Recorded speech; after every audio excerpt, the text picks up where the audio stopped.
మావోయిస్టుల ఏరివేత కార్యక్రమం భారీగా కొనసాగుతుంది. కేంద్ర ప్రభుత్వం చేపట్టిన ఆపరేషన్ కగార్ నక్సలైట్ల పాలిట యమపాసంగా తయారైంది. ఈ క్రమంలో ఈరోజు మరో నలుగురు చనిపోయారు. నిన్న ముగ్గురు, ఈరోజు నలుగురు, మొత్తం 7 మంది మావోయిస్టులు ప్రాణాలు కోల్పోయారు. ఛత్తీస్గఢ్ రాష్ట్రం బిజాపూర్ జిల్లా తార్లగూడెం పరిధిలోని మరికెళ్ల అడవుల్లో పోలీసులు మావోయిస్టుల మధ్య ఈ ఎదురుకాల్పులు జరిగాయి. మద్దేడు ఏరియా కమిటీకి చెందిన మావోయిస్టులు ఉన్నారని పోలీసులకు అందిన సమాచారం మేరకు తాళగూడెం పోలీస్ స్టేషన్ పరిధిలో అన్నారం, మరికెళ్ల అడవుల్లో భద్రతా బలగాలు భారీ సెర్చ్ ఆపరేషన్ చేపట్టాయి. ఇంకా కాల్పులు కొనసాగుతూనే ఉన్నట్లు కూడా పోలీసు వర్గాలు చెబుతున్నాయి. మావోయిస్టుల ఏరవేతే లక్ష్యంగా పలు రకాల దళాలను కేంద్ర ప్రభుత్వం మోహరించి వీరికి ఊపిరి ఆడకుండా చేస్తోంది. ఈ నేపథ్యంలో కొందరు తెలివైన మావోయిస్టులు చావుకు ఎదురెళ్లడం కరెక్ట్ కాదని లొంగిపోవడం మంచి పరిణామమే. మరికొందరు మూర్ఖంగా ముందుకెళ్తూ ప్రాణాలు కోల్పోతున్నారు.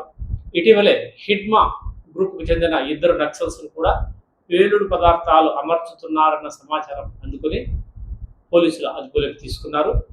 వీరి నుంచి హిడ్మా కదలికలను, ఆనవాళ్లను పసిగట్టి హిడ్మాను కూడా అంతం చేయాలని పోలీసులు కంకణబద్దులై వ్యవహరిస్తున్నట్లు తెలుస్తోంది. ఈ నేపథ్యంలోనే తెలంగాణ, ఛత్తీస్గఢ్ సరిహద్దుల్లో దక్షిణ బస్తర్ ప్రాంతంలో మావోయిస్టులు పెద్ద సంఖ్యలో ఉన్నారని, వీరిని ఏరివేస్తే ఆపరేషన్ కగార్ దాదాపుగా పూర్తవుతుందనే ఉద్దేశంతో ఆ ప్రాంతం వైపు పోలీసులు దాదాపుగా 10,000 మందికి వరకు వ్యవహరించినట్లు తెలుస్తుంది.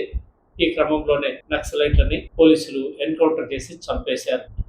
ఈ చనిపోవడం కంటే లొంగిపోయి జనజీవన స్రవంతిలో నిలిచి ప్రజల కోసం పోరాడడం మంచి పరిణామం అని నక్సల్స్ ఇప్పటికైనా గ్రహిస్తే మంచిది. ఎందుకంటే శత్రువు బలవంతుడైనప్పుడు పోరాడకపోవడమే మంచిది. ప్రాణాలకు చేటు కలిగిస్తుందని స్పష్టంగా తెలిసిన అత్యాధునిక ఆయుధాలతో కేంద్ర బలగాలు సంచరిస్తున్నా ఇంకా పాతకాలం పద్ధతుల్లోనే నాటు తుపాకులతోనే ఈ నక్సలైట్లు యుద్ధాలు చేస్తామనుకోవడం వీరి భ్రమ మాత్రమే అవుతుంది.